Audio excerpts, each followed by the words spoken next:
welcome to another episode of the Taco Society. And I'm here with Sydney. Yeah. And Phil, but this is kind of neat, huh? She's It back. sure is. Yeah. Fist bump. How you doing? I'm doing okay, thanks. Yeah? Yeah. You look great. Well, thank you. Jeez. You look great too. Oh, well, thank you. Coming from you, that makes me feel good. Well. I don't hear it that often. I'll keep telling you then. Oh, that's fantastic. Jeez. Now my head just got this big. We've got some great guests for you tonight. I'm going to screw this up. No, you're not. I'm not, huh? Garo Nigoghossian. Yeah, You got there it. you go. Hey, I did it. Great. Yeah, he's a producer and filmmaker. He's an actor, producer, director, editor, and screenwriter. Jack of all trades. Jack of all trades. Yeah, And good. he's got a film coming out on VOD and disc on December 12th. Great. Yeah. We also have Allan Leverone, who I've been dying to get for months, and we had him locked up a couple months ago, but I believe it was his daughter was having a baby, and he couldn't. Much make more it. important. than Much Taco more Society. important. And where's Alan from? He's from Londonderry. He's very yeah, close. he's real close. Okay, Yeah. and Garo's from Boston. Cambridge. Cambridge, yeah. Yep, and we'll talk to them in a few minutes. First, let's go over any news we got. I'll start off. Sure. Invocations. Yeah. That's coming out. Is it I think around September 17th. 17th? Yeah. Okay. 'cause And what you thought is that? That's his anthology.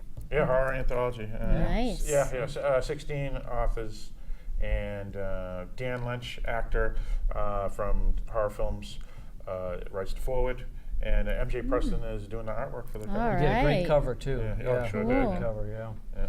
Yeah, we both have stories in that. And Yep. next month's Taco Society will be going into invocations in depth. Yeah, that's right. Yep. That's right. Yeah. Cool. And the largest story is a novella in it, which is by MJ Preston. Unfortunately, he won't be able to make appearance because he's in Canada. He's in Canada. That's yeah. his fault, not ours. I do have just a few more things. Keith Minion's book, Down There and Other Stories, was released yesterday. And the reason I bring it up, Keith is a friend of the show. He's been on when I was in Virginia, and we've also talked about him. But I wrote the introduction to the book. Oh, Yeah. that Oh, is fantastic. so Yeah. neat. So I was very honored that he asked me to do that. Who's the publisher, by the way? White Noise Press. Okay, and Yeah. what's the title of the book? Down There and Other Stories. Didn't I say that? I don't know. You may have. I did. Okay. So it's an anthology. Or a collection. It's a collection, And yeah. there's no artwork in it? There's 17 illustrations. Oh. And I shouldn't say what's cool. He just got done doing the illustrations for Stephen King's and Richard Chizmar's book, Gwendy's Button Box, international bestseller, huge. And he's illustrated for just about every major horror Yeah, author his there artwork is unbelievable. really But spectacular. he never did King, and he retired. He said, "Oh, I'm dead. I'm not going to do illustrations anymore." And Richard Chizmar calls up and says, "Hey, I've got this project with Stephen King." Oh, sorry, I'm retired. But no, he came out of retirement to do that. And Good he for also him. decided to do this 17, one for each story in the book. Nice. So not only did he get 17 of his stories, you get 17 illustrations. That's nice. So he wrote the stories as well? Yeah. So yeah. he's an artist and writer. Oh yeah, okay. very, very That's talented. fantastic, His yeah. first collection, It's For You, is in my top 10 collections of fiction of all time. Nice. Yeah, Wow. different genres: horror, science fiction, That thrillers. says a lot. Yeah, Speculative fiction, basically. yeah, exactly. He's a talented man, just in so many different ways.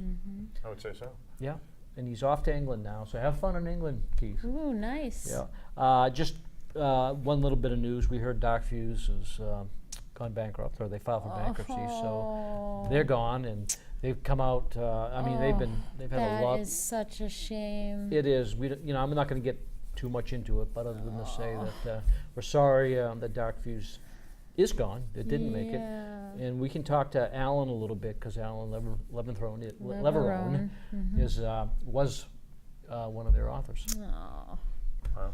that is a big bummer. Yeah, it is. Shane's Shane's a nice guy. He's a nice guy. Where were they out of? Gosh, I don't know. Where's Shane out of? I don't know. Yeah, okay. I don't know. I've talked to him on the email in the past, but But they had a good presence on social media. oh yeah. Yeah. Well, everybody knows Dark Fuse, so. Yeah, of course. Mm-hmm. And finally, before I pass it on, the Houston floods, we've been following that, and That's right. if we have any viewers down there, we wish you the best, and hopefully things will be much better for you soon. Yeah, absolutely. And folks can donate anywhere from the Red Cross to the Catholic Charities to so many other organizations that have been funneling money in from Facebook has a fellow donate folks. page too. Yeah. Also, Oh, they so do too. yeah. Okay. Yeah. Yeah. So, very good. You got something? Yeah, I've been just sort of unplugged and focusing on my health and family and in my own little world. And I got something in the mail, which was kind of cool. It was it was from Christopher Golden, and I thought, what the heck? So I opened it, and it's the signature sheets for the Library of the Dead. So there are 25 signed and lettered hardcovers that we had made for the Library of the Dead. Why am I not able to? Well, Shauna, before you begin, Yes. for new viewers, what is the Library of the Dead? Well, the Library of the Dead was an anthology with the likes of Gary Braunbeck, Gene O'Neill, Norman Partridge, Mary Sangiovanni, Christopher Golden, like I said, and Sidney it was Lee. edited. I was so lucky to be in it. Edited by the one and only Michael Bailey, and so I'm like one of the last ones to have to sign, not to have to, but to get to sign my name on these 25 signature sheets and send them back to Dark Regions Press. So, Very cool. Yeah, so, very cool. it's the Library of the Dead is an actual place in somewhere in California. I can't remember. It's beautiful, and Michael Bailey took pictures and photographs of this place, and he incorporated them into the book, and it's absolutely gorgeous. And Gak, who we were just talking about, illustrated it. He did an illustration for every story. every story, Good. and and my artwork for my story I have hanging. That's cool. I framed it, and it's over my writing desk. It's absolutely stunning. That's I nice. mean, just beautiful. So this was a really special book, and all about the people who were on the shelves of this Library of the Dead. Their ashes, their remains are there, and we sort of just picked one and wrote a story about them. And Congratulations. yeah, That's fantastic. thanks. So. Before I forget, before we move on, John Bowden demanded that I say hi to you. Oh, John. So say hello to Hi, John. to him, John. yes. And hi to everybody. Hi to everyone who has been asking for me and sending me messages. I promise I will be getting back to you. Carl Moore and, oh God, so many people. Alexander. And, I know you guys are trying to get in touch, and I'm not blowing you off. I just have a lot going on. You're on your way back. Yeah, Good and for you. thank you for reaching out to me, and I will be returning to Facebook. So, yes, a lot of people, thank you for asking about me. Thank you for the birthday wishes that I never said. Thank you to everybody and Randy Rubin, I still owe a phone call from, I think, a year and a half ago. But Well, we're it's been, we're glad to have you back. It's been a yes. while, Good. so, yeah. We'll get you out there. We'll push her Yeah, out. definitely. But hi to everybody. Phil, you got something? Yeah, just some passings of Okay. note. George Romero and Tobe Hooper, two of iconic horror directors, especially from the 60s and 70s, have passed away in their 70s within the past month. Young, yeah, both of them. Yeah, so... Tobe Hooper was the Texas Chainsaw Massacre. And George Romero was the Night of the Living Dead. Yeah. Yeah, so they both... Two legends. Yeah, two of the best. They have at least a couple of films each that are iconic and have transcended from just cult classics to actually, classics in film history. Yeah. So. Okay, thank you. All right, we're going to be back in a minute with our guests. I think the first one up is Allan, Yeah. and that's you and me, and then that's followed with Garo. You and me and Garo. Yep, Garo. Garo? Yep, with you two. That's right. So we'll be back in a second. Hang on.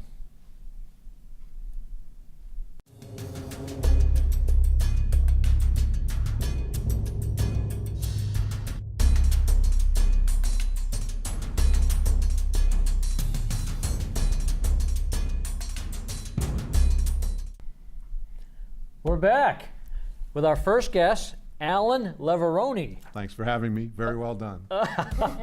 We were talking about how to pronounce his name before the camera started to roll.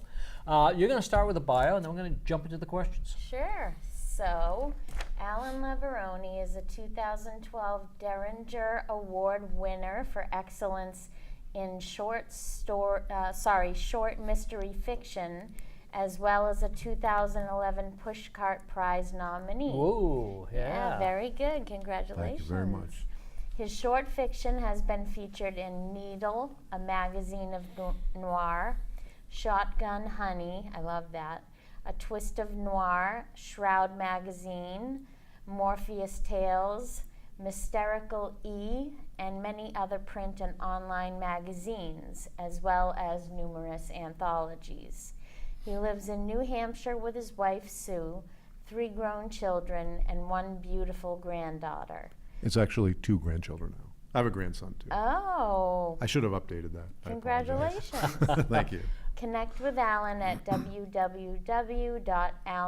www.allanleverone.com, as well as on Facebook and Twitter at Allan Leverone. Thanks for joining us. Thank you Yes. very much for having me. I appreciate it. Well, I'm real excited to have you. I tried to get you here a couple months ago, but your daughter, was having a... Yep. Your This is my grandchild, second yeah. grandchild. Yes. Yeah. And he's 3 months old now, and he's doing great. Oh, And how the name? fun. his name? His name is Wesley. Wesley? Oh, Yes. cute. Good for him. Yep. Good for you. Congratulations. Yeah. He had a couple medical issues, but he's doing really well now. Oh, geez. Yep. Okay. Yeah, He's good. doing great. Thank goodness. Yes. Thank you. Let's jump into the grilling. You all set? I'm ready. Get out the rubber hose. Do your best.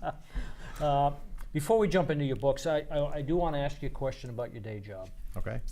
You work as an air traffic controller, a contractor air traffic controller at Lawrence Municipal Airport.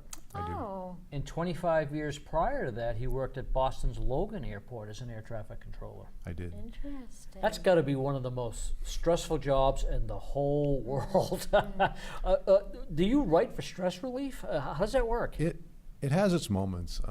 It can be stressful. I'm not going to sit here and try to pretend it's not, but it's the only thing besides writing I've ever done since I was 22 years old. Oh, wow. I have a lot of experience at it. Once I learned the job and I understood kind of how to do it, it's like any other job. They all have their moments where you kind of question your sanity or why you ever decided to do it. But Did you ever have that one instance where you just thought, "Oh my God, yeah, why am I doing I it?" had more than one of those. I had a few. But it's like any other. For the most part, most days are pretty routine. Once I got comfortable at it and I felt like I more or less knew what I was doing, I was fine. So I wouldn't say I write for stress relief as much as the skills that it takes to work air traffic are very different than the skills that it takes to write effectively. So I like to pivot. I like you know what I mean? That's a good It's something way to different. Yeah, explain it. draw yeah. that line and you go a Yeah. different direction. Yeah, Yeah. that makes a lot of sense. Yeah. If I had my druthers, I'd stay home and write full time. but Wouldn't I we don't, all? So, Yeah, exactly. yeah, we hear that a lot. We talked a little bit about this earlier too. I had a little bit of difficulty researching the number of books you released. I think we agreed it's 21. Yes, we did. 21. Okay, and that's including some collections. But 7 of these are horror, with the remaining thrillers. Why have you written more thrillers than you have horror? Well, like probably most writers, I write what I like to read. And to me, my interests run from very traditional mainstream thrillers to horror and kind of everything in between. And one thing that probably consistently runs through most of what I write, not all, but most, is the thriller element. I like to have kind of a ticking clock in the background. I don't want my characters to have to overcome their problem.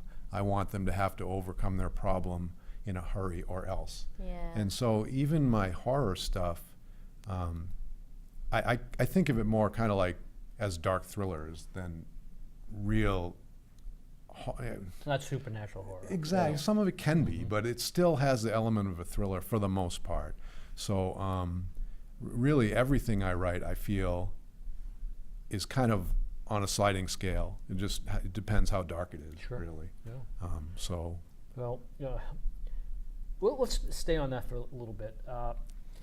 Your two bestsellers seem to be The Parallax View. Did I say that right? yep. And Final Vector, which is talk about separating work from your day job, from writing. I mean, that is about air traffic controller. Yes, it is. And both of those were written in 2013. Those are your most successful books that I can determine. But from then, you've written. I told you I was going to screw this up. Pascagoula. Pascagoula. That was a pretty good try. I tried. very Yes. Close.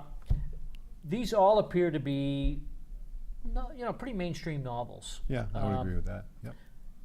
Along Comes Mr. Midnight. Wow, I mean that is not a beach read. No, not really. No, not unless that you is- have a really dark beach. Yeah. What made you? And Mr. Midnight is an extreme novel. It's extreme violence, extreme horror, but more in the thriller sense, as he was talking about, rather than supernatural. That's not to say there's no supernatural elements Yeah, to there it. is an element. Did something happen to? No. Yeah, what made you do this? I like to. I like to try different things, and what you just said is exactly true. Most of the stuff I write is mainstream. It's for a mainstream audience, and it's kind of middle of the road. I like to think it's quality, but I wanted to do something a little different, and I wanted to reach out and grab the reader by the throat and kind of shake him or her and say, pay attention to this character. If you think about horror, most horror is, all horror really deals with the struggle between good and evil, right? I mean, that's what it pretty much all boils down to. Yeah. But this novel in particular literally deals with twins, one of which was extremely evil and one who was very good, and their relationship really is what it all boils down to. And I wanted to make sure people understood from the get-go that Milo Caine is a really bad guy, and so that's how I decided to do it. And then I blacked out, and after that, it was all written. You've got a question or two to ask. Yeah, so the ending of Mr. Midnight, while satisfying, was left open. Will this be a series? It already is, kind of. There was a second Milo Caine, or second Mr. Midnight book. Mr. Midnight was released in 2013. After Midnight came out in 2015.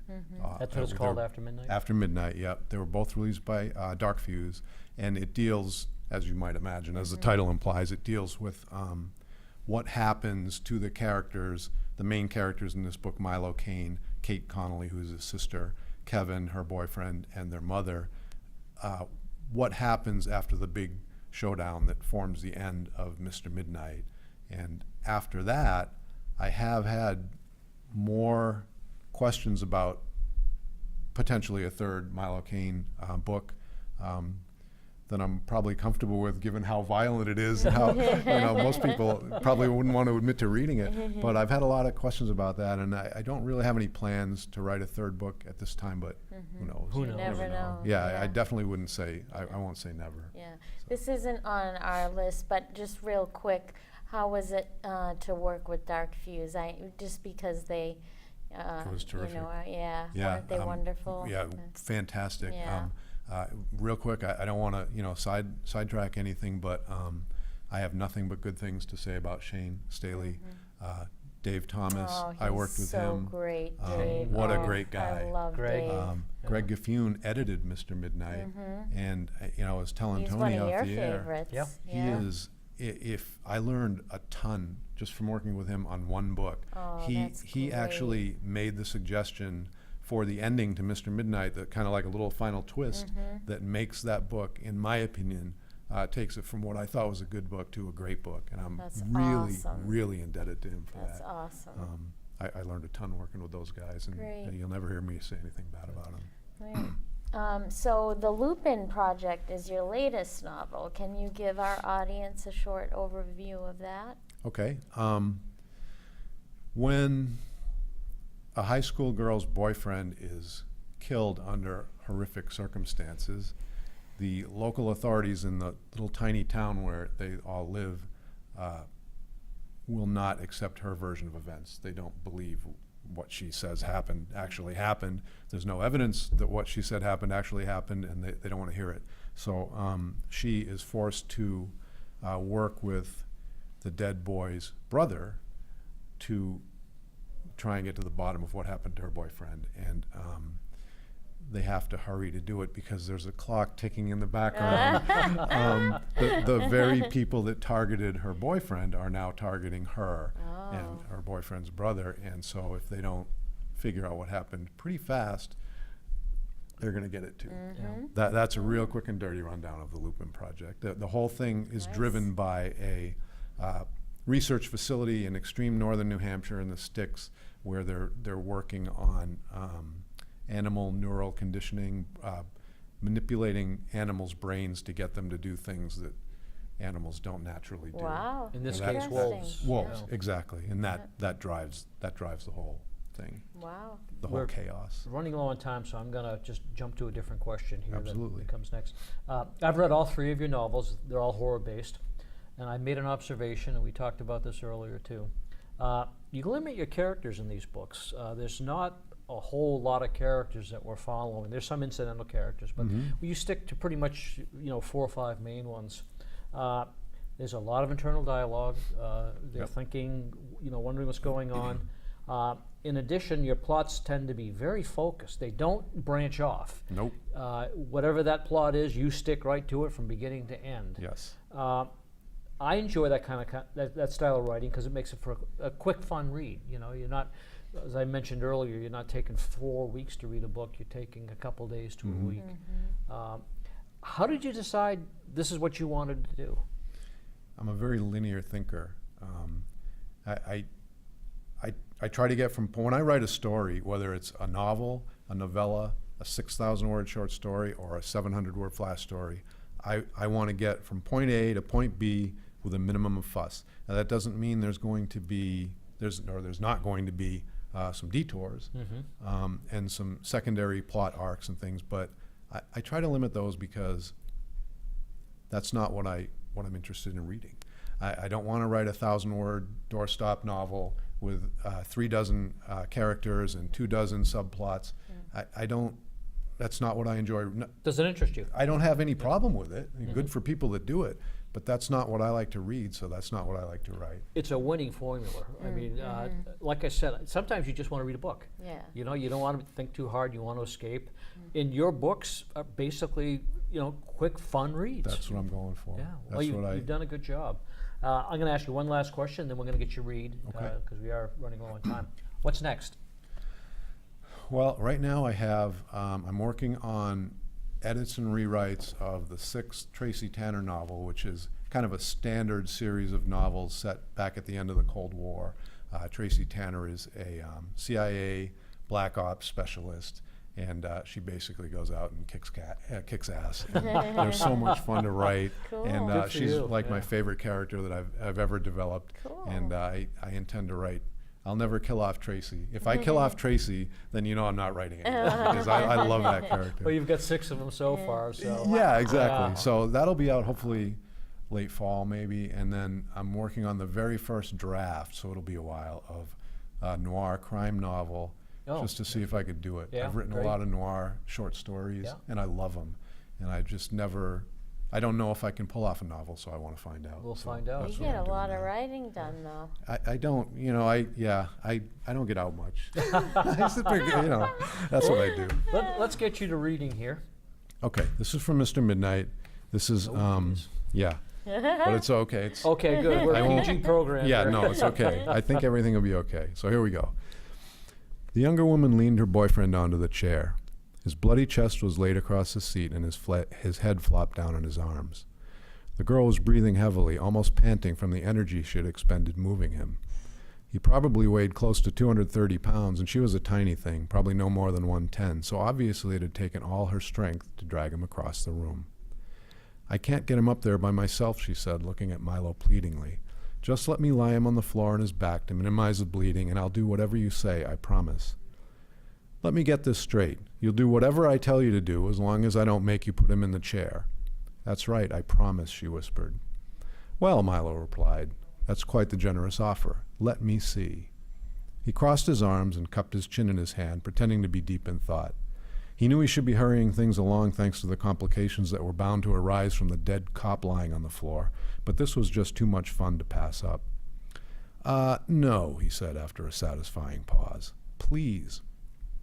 Here's the problem, Milo answered. In order to bargain, you need leverage, and you have none. You say you'll do whatever I want if only I let your dying boyfriend stay on the floor, prolonging his suffering. But the fact of the matter, Missy, is that you're going to do whatever I want anyway. I have all the leverage. So drag his ass into that chair and tape him in. He's probably not going to regain consciousness, and that's a damn shame. But just on the off chance he does suddenly pop his eyes open, I want to be sure he has a prime view of the display of performance art to come. However, just to show you I'm not unreasonable, I'll help you. Hold this, he said, flipping the knife into the air and catching it by the blade in the fingers of his bare hand. It was an impressive trick, one he had mastered years ago. He offered it handle first to the young woman. Her eyes grew wide and she froze, confused, and then reached hesitantly for it. At the last moment, Milo yanked it away like Lucy pulling the football away from Charlie Brown. He had always thought that comic strip gag was stupid, that there was no way in real life Charlie Brown would actually fall for it. But apparently the guy drawing the cartoon had known a little bit about human nature. The dumb bitch moaned and Milo laughed companionably. This was too much fun. I guess I'll just hold on to this for now, he said. You don't mind, do you? She looked away and didn't answer. Now let's get on with it. I'm afraid our time will be cut short thanks to this guy. Milo nodded toward the body of the dead cop. Once he fails to check in at headquarters on his hourly donut run, they may send someone to look for him. He clapped his hands together and smiled at his companions. What do you say we get started? That's good. Wow. That's team. I tried to pick something that wouldn't get you kicked off the air. I believe it. It's a great book. It's Wow. very tense, extremely tense. I appreciate that. Thank you. I love the way you yeah. ended it. It's very enjoyable.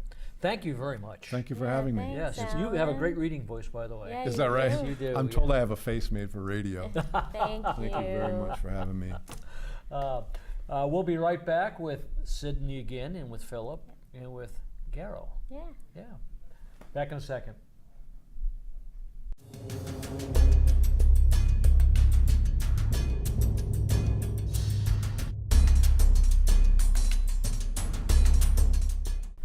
All right, we're back, and we have a new guest, and your name is Garo Nigoghossian. Garo, glad you could make it. Nice to Hello. meet you. Yeah, Garo is a film director, and he'll explain what type of film director, because you're a man that did a lot of stuff, not just direct a film or screenwrite a film. I actually found you just total coincidence when I was watching trailers online.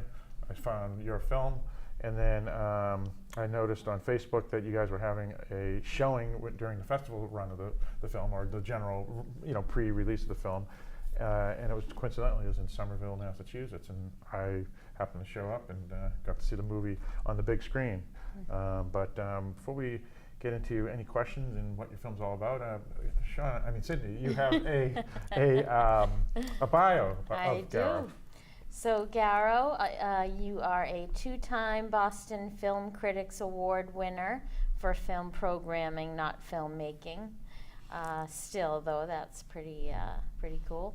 Co-producer, co-writer, and co-lead of Actress Apocalypse, and writer, co-lead, and director of the upcoming film Dangerous People.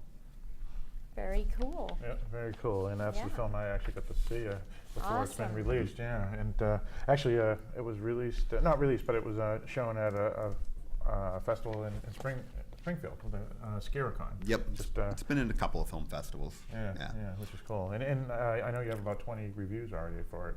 I think it's more like 10. Yeah, for the pre-release. Yeah. Yeah. But let's get to the basics, and I have some questions for you. So let's start, and Shauna has some too. Let's start out with the film's genre.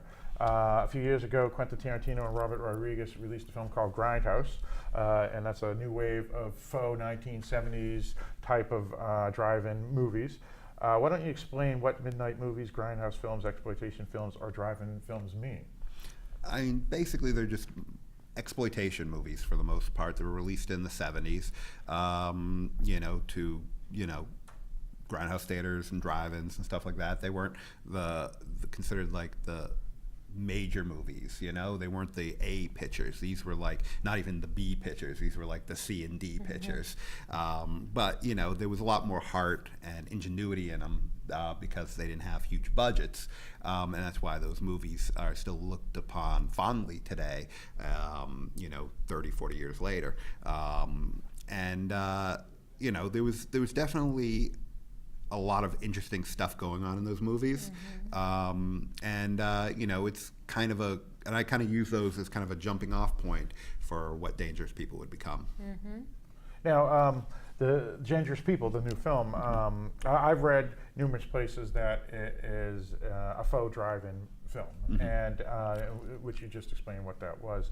And I know in the past you used to run old kung fu films at independent cinemas in the greater Boston area and other 16 millimeter, 30, whatever millimeter films. What made you decide to make such a film yourself? Well, we had done a movie before called Actress Apocalypse that used to be on Netflix streaming. It's not on there anymore. It's only on there for like 5 years. It was the contract. And then basically after that came out, we were looking to see what our next movie would be. And we had a couple ideas, but nothing seemed to come together. And then me and Rich, the guy I made Actress Apocalypse with, he was the director of Actress Apocalypse, and we came up with the story together. We came up one night with the story for Dangerous People, and we were just cracking ourselves up laughing about what we were coming up with for the plot points in the movie. And then after that night, we kind of said to each other, who's writing this? And Rich said, "You're writing this." Wow. And so I wrote it, and then it just kind of sat around for a while. Yeah. And then we got money to do another movie, and I was gonna make a different movie than this one, but I kept rewriting the script, and I couldn't get the script to where I liked it. And Rich said to me, he goes, "Why don't you go back to Dangerous People?" I said, "Dangerous People might need a lot more money." And he's like, "I think you can do it for what we have." And I went back, I reread the script, and I'm like, "Yeah, maybe I can." And that started the road onto us making Dangerous People. But back to like the 70s stuff, I wanted it to be like a 70s movie, so we bought like a fisheye lens, for one of the cameras and all that, but we didn't want to be like that. What the Tarantino's and Rodriguez do, where they put fake film scratches on the movie, because when you saw those movies in the theaters back in the 70s, they didn't have film scratches. They were brand new prints. They looked pristine. So that's why we didn't go with that for this movie. We want the movie to look as good as it possibly can, because we spend a lot of time trying to make sure that the cinematography in the movie looks good. So why mess it up with fake scratches? That's a good point. Yeah. So what's it about? It's about two guys who are serial killers. They meet a girl in a bar, take her back to their apartment. Something very violent goes down, and then basically a bunch of mind games are played for the next hour. Right. So is it a horror film? What you would call it? What would you call it? Besides a drive-in exploitation. It's an film. exploitation, black comedy, drama. With some exploitation. horror elements in it, Yeah, obviously. it's got like some horror elements in it, but I don't look at myself as a horror filmmaker. Right. I just use horror as a jumping off point to kind of make the movies I want to make. But telling someone, "Oh, you're about to watch a horror movie with Dangerous People," are going to walk out very disappointed with it, because it's not a horror movie. Right. Yeah. Like Reservoir Dogs type I mean, there's a little bit of that in there, Yeah. but I have so many influences. Like I tell people, like I'll point out to like that's my John Woo's movie The Killer, which is a gangster movie shootout, you know, and I go, that's my inspiration, that scene right there. So I have like all these like movies that are not horror movies that inspire certain scenes and stuff like that. So it's really a mishmash of all the stuff that I enjoy and me kind of, you know, doing my version of those type of scenes. Films, Well, not even 1970s, just any type of thing. Like, you know, like there's a lot of like weird comedy in the movie, and that's my psychological games and and stuff like that. Yeah. The weird twist of the movie is basically just out of my weird sense of humor. You know, they were only inspired by the craziness up here. You know, but then other stuff was inspired by other stuff. I wanted to make the movie to be something that no one has ever seen before. You know, plot wise or character wise or anything like that. And I think I pulled it off because when the movie gets to the halfway point, you see what the movie actually is. A lot of people are like, "Wow, I did not see that coming." So, you know, that's part of the fun of the movie is you don't know where it's going. Sean, you got a couple of questions. Well, yeah, but what makes you like these types of films especially? Like, when did you start, you know, really liking these types of films? Well, I mean, I like all types of movies. I like horror movies, although recent horror movies haven't been very good. But I also loved kung fu movies growing up. I loved Mole Tao comedies out of Hong Kong. Stephen Chow is probably my favorite director.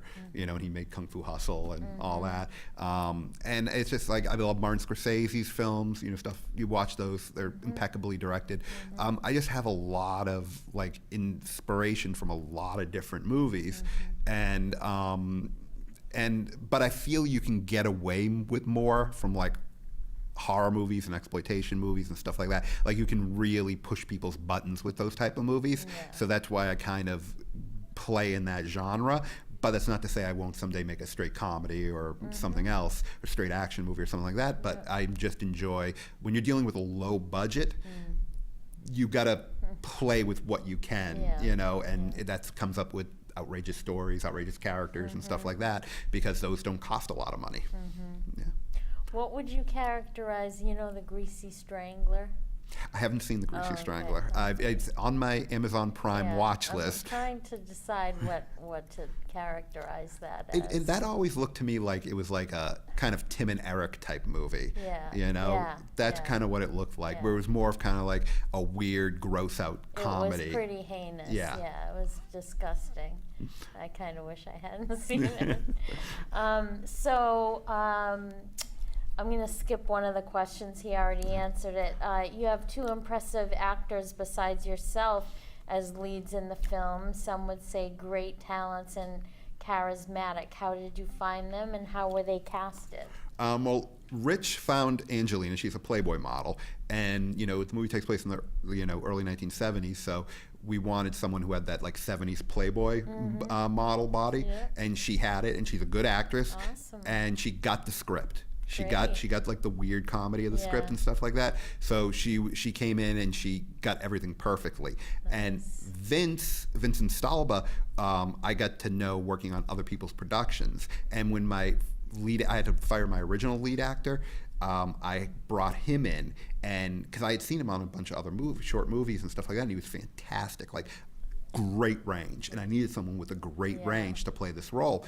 And Vince came in and got the comedy of the script and like knocked it out of the park. Awesome. It was like when the first scene we shot. So good. Yeah, when we shot the first scene, I was like, thank God, now the movie is what the movie's supposed to be. And the great thing was Angelina, myself, and Vince, we all had great chemistry together, and that all shows on screen. And you know, you can't count out chemistry. You got to have chemistry with your leads, and the original lead actor didn't have chemistry with us, and he didn't understand the script, and it was a nightmare. But Vince and Angelina both got it, came in, and were awesome. Great. So we probably have time for another question. Or okay. Yeah.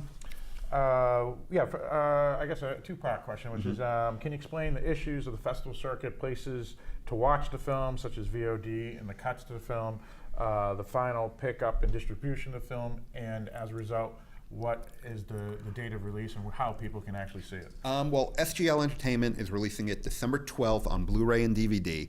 It's going to be maybe hitting streaming before then. I'm thinking maybe October on Amazon Prime, but it all depends on if Amazon Prime accepts the movie, because they've been clamping down on anything with gore or nudity in it. So they might Recently, they might end up not accepting it. To that point, it'll be the best way to see it would be Blu-ray on December 12th.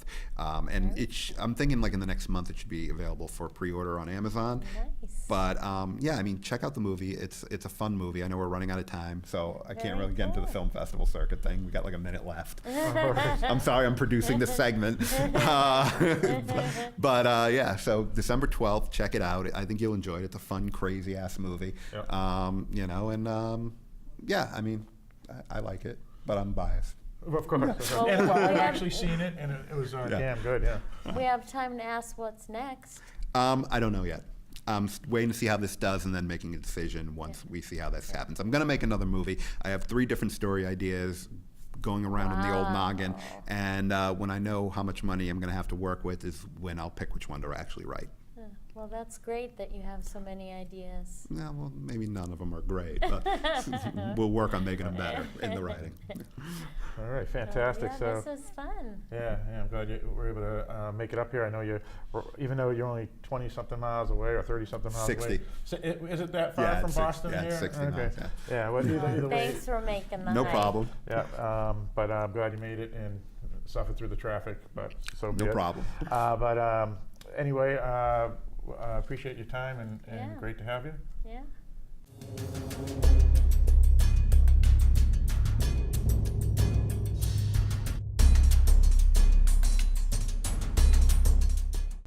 That was a hell of a show, huh? Yeah. That Sure was. Yeah. Great. Couple of great guests. Yeah, our thanks to Garo. Yep. Yep. That was an unusual guest for us. You know, we haven't Yeah. had a.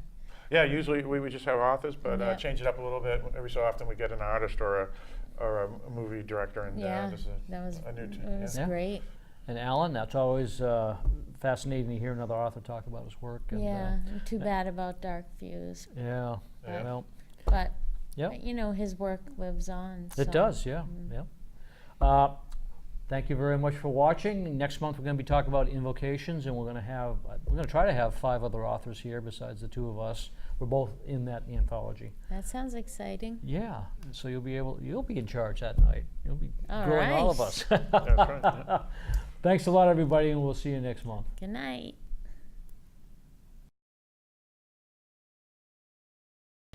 Just wanted to add that today is a special day for me. Anthony and I, my husband, have been married since 2009, so happy anniversary, Anthony. I love you, and thanks for watching.